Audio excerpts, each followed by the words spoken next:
Descend and maintain 2074.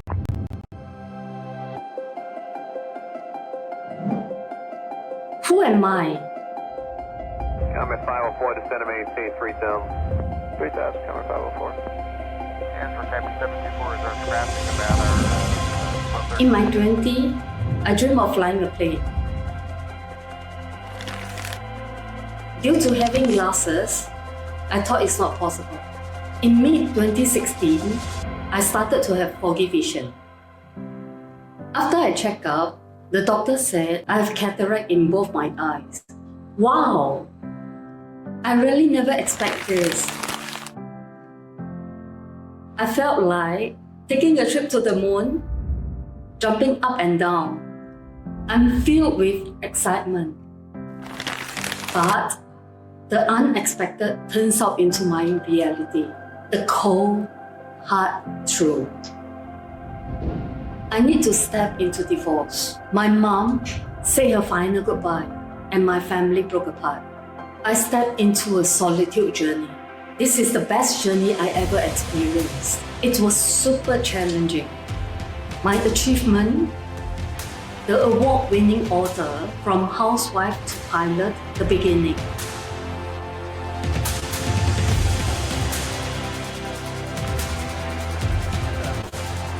Comet 504, descend and maintain 3000.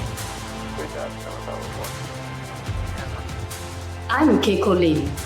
I'm here holding your hands, guiding you every steps to discover your potential, harness that energy, bring it to your reality, and make your dreams come true.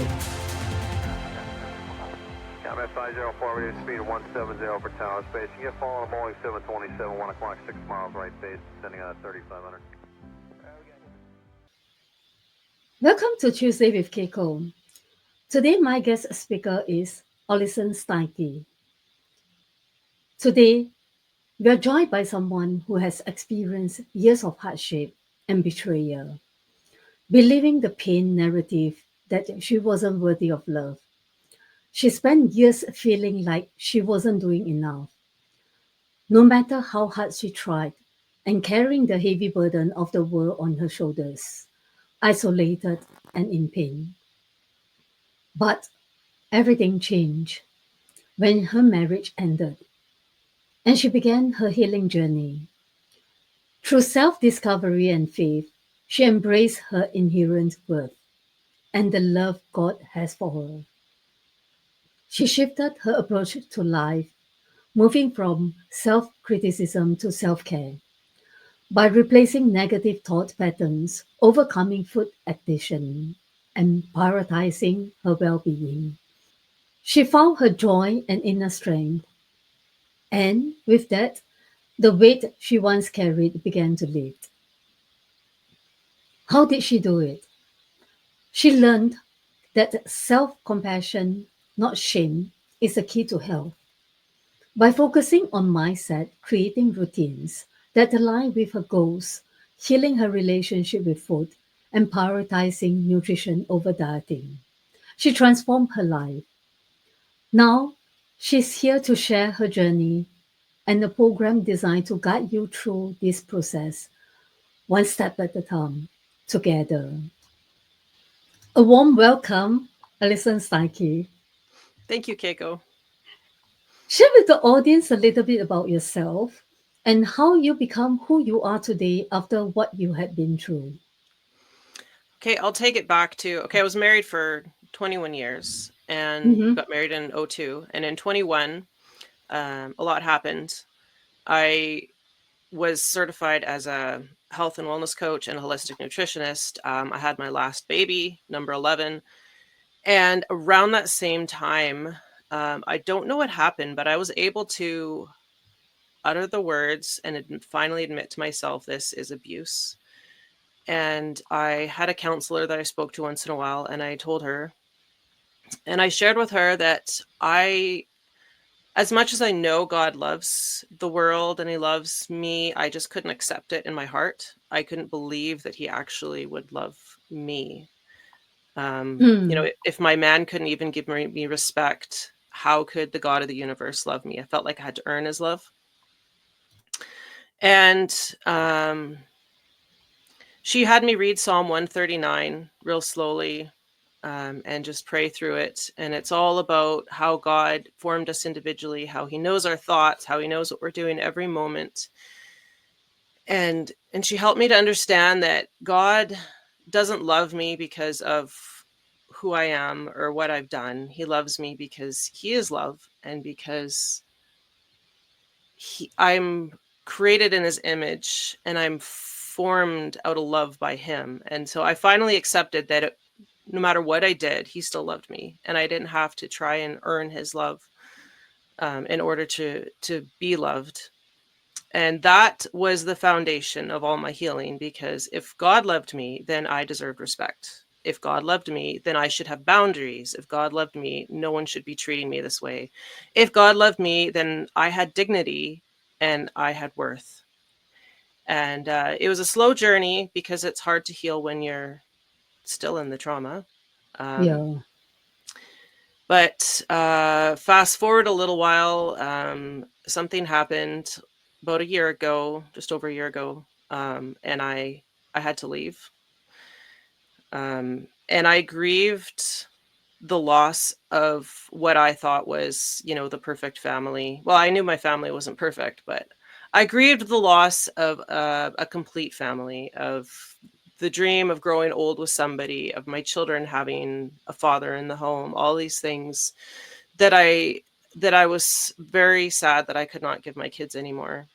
And I thought I was grieving the loss of my husband, but then I realized I didn't miss him at all. Mm. Like I missed who I wish I thought I missed who I wish I believed he was, and who I wished he was. And I didn't actually miss him. So I was grieving that I couldn't give my kids two parents. I said, you know what? I can give my kids one healthy parent. That much I can do. And so I asked myself, what do I need to become healthy? And so I said, first thing I said is sleep. I need to prioritize my sleep, because I am much nicer person and much more productive person when I sleep well. So the average person needs 7 to 9 hours of sleep. Women usually need more. So I know I need at least 8 hours. So that is what I work hard to get. I usually get about 8 hours of sleep. And I prioritize my nutrition. See, before I was using food to cope. I would use food to sort of de-stress a little bit, enough that I could sleep. I had trouble sleeping. I thought it was age-related. Day I left him, I could sleep. I could sleep through the night. So, I mean, I'd always tried to feed my family healthy, but just the snacking was an addiction. So that was no longer really an issue for me. I made some changes around that, and with the trauma being gone, I was able to eliminate the late night snacking. And I changed my mindset, because see, I'd always had a fixed mindset. My dad used to call me the frustrated entrepreneur, because I'd create some kind of business idea and then come up with all the reasons why it wasn't going to work. I get started, get all excited, and then like, oh, well, I can't do this. It won't work because of whatever. And instead of trying to figure out how to work through that problem, I just quit. And I'd always beat myself up a lot, and having someone else mentally and verbally beat me up just made that much worse. It was like I had his voice on my shoulder saying, oh, why'd you do that? And why'd you say this? And I can't believe you did that. And this was wrong. And so it took a little bit to get rid of that, and to change how I viewed myself and how I viewed the world. I had to get control of all the negative thinking, especially because I had to see, I'd had the odd client as a health coach, but I had actually started because a friend asked me to. She was going to hire me, but then she never ended up starting her business. And so it's not something I really pursued a whole lot, because I, had a baby, I had lots of kids at home, homeschooling, is busy. But I realized that this was really what I wanted to do. This is who I wanted to be. I wanted to help people. I have a story, I have a message, I have the skills to go along with it to help other women who just feel stuck and adrift and know what they want, don't know how to get there, or maybe they don't know what they want and they need help figuring all that out. All they know is they want more than what they have and where they are. And so I knew I had two options. I could sink or I could swim, and failure was not an option. So I had to make this work.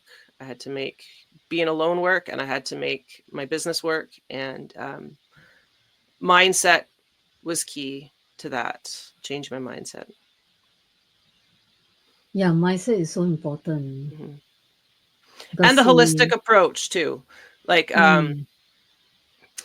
I think a lot of people see exercise like, oh, my doctor said I should exercise, and I know I should exercise for health. And we get read all these statistics and information and benefits, but really it was part of I made it part of my therapy, working out. And I found a time of day that I would actually do it. And I found things that I love to do. And that's actually been a big part of my healing as well. It helps regulate appetite. And of course, it improves energy and cardiovascular health and mental health. But it also really gives you a sense of like accomplishment and confidence. And yeah, that's been a really big part of my life too. yeah, it is. I mean, it's with all these small wins, if you accumulate it like David Goggins, he talked about cookie jars. So you get the jar and you write down in the paper slips saying, all those small wins and you put in the jar. So whenever you feel down, take a look in the jar. Yep. And that helps you to get you motivated and rise up again and go ahead, That's good move advice, Keiko. forward. Yeah, I'm all about small wins. Yeah, I used to just look at the end goal and like, oh, I'm so far from that goal, and then I just get discouraged and quit. But I don't. I mean, I I have the end goal kind of. There is no end goal. We're always growing and improving, right? no, But but I there's no, sorry. I would say there's no destination. It's a Yeah. journey. Yeah, absolutely, absolutely. And Yeah. every little win, I celebrate like it's a big win. And I get Yes. excited over the little things. And that's one thing that I encourage people to do is just set small goals. Yeah. Set a small, achievable goal and celebrate it when you reach Yeah. that, and then set the next goal. Because, like you said, it's all about the journey. Yeah. Yes. Is there's no destination at all, except for our time is limited on That, Earth, that's and right. yeah, nobody knows how long will that be. Yeah, that's right. Yeah. Yeah. And how you cope with the journey of transformation in your life? How do I cope with it? Um, Sorry, can you be more specific? How you cope with the transformation process in your life? I mean, it's what fuels it's a lot of what fuels everything. It's not like an aside. It's not something I do as well as life. Yes, It's a big part of my life. it is. Um, yeah. I But mean it. then we have our inner flame Mhm. that is burning there, and the wish, the dream that is inside us. Yeah, my biggest dream and wish is for my kids to be whole and happy and faithful, and that's my biggest dream. But Mm, secondary to that is I want to help people. I want to provide for my family. I want to share my message because I see when I share with people, I see the reaction in their faces. mm, Um, and I speak to, when I've spoken to women who have been through similar situations, were abused, they're kind of a lot of them are sort of shut down, quiet, reserved, careful. I'm not I'm not that way. It's just my nature, I guess. But then I share my story with them, and their entire demeanor changes, and they just relax. Like, oh, you get it. like, yeah, I get it. You know, I understand. I understand. And I think a lot of people still have a lot of shame and fear in sharing. And Yes.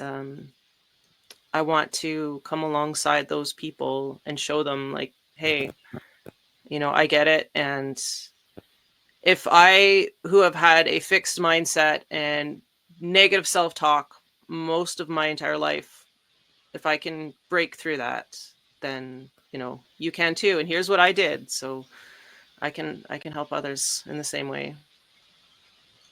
That's so true. No matter how life there's challenges ahead of us, yeah, we just need to take one step at a time.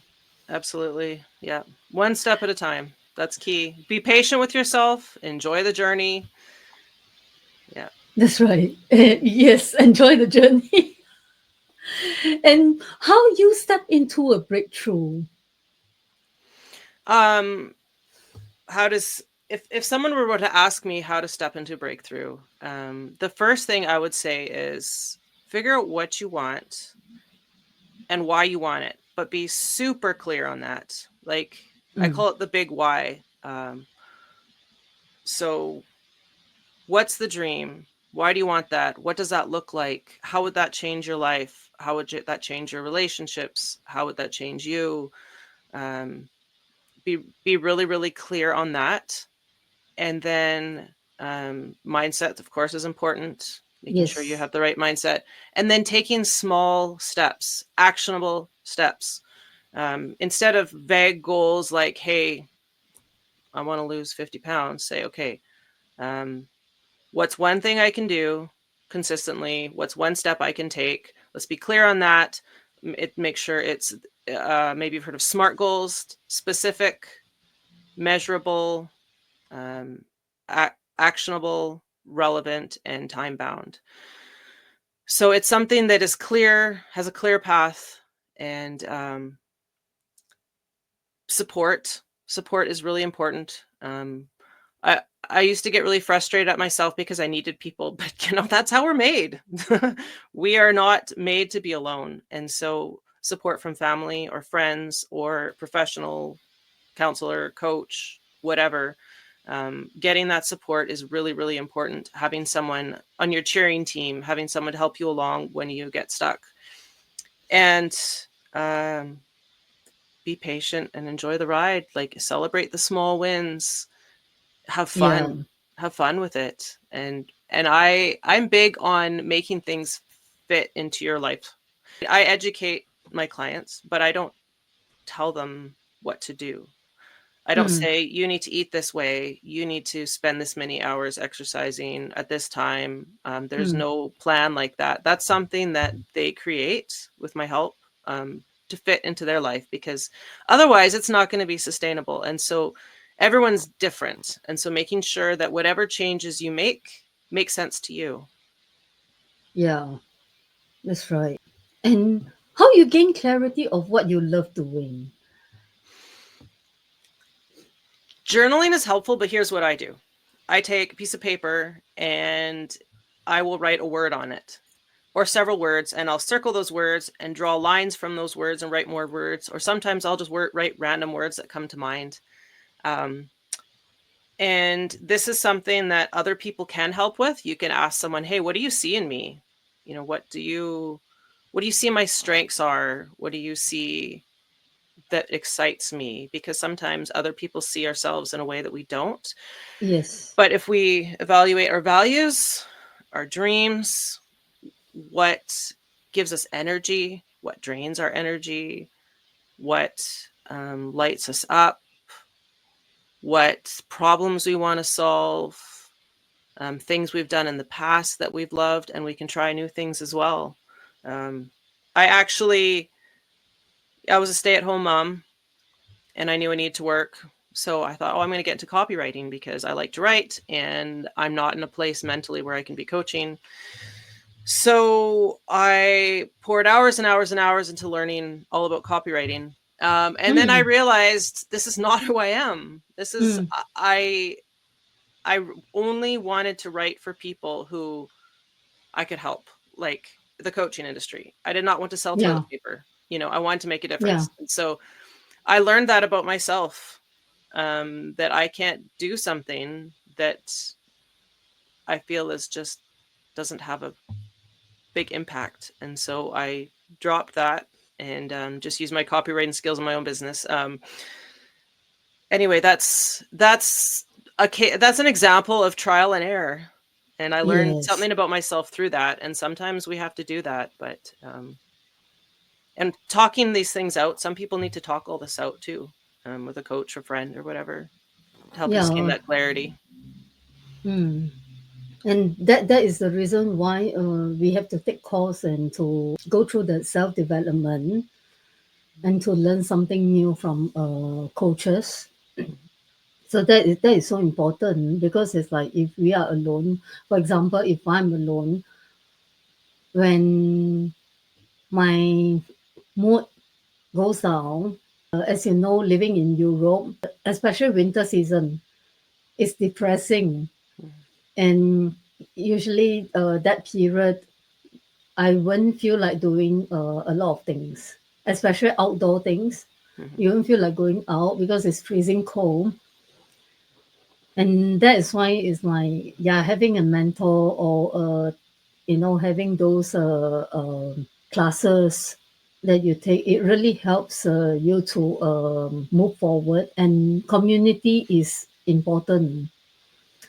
There's a group of people that are able to support you in your journey. Absolutely. Yeah. The next question, what is the takeaway for our viewers? Mm. You were created on purpose. You were created for a purpose. Don't let your mindset or the world or others, the world deserves your brilliance, and you deserve to have that joy.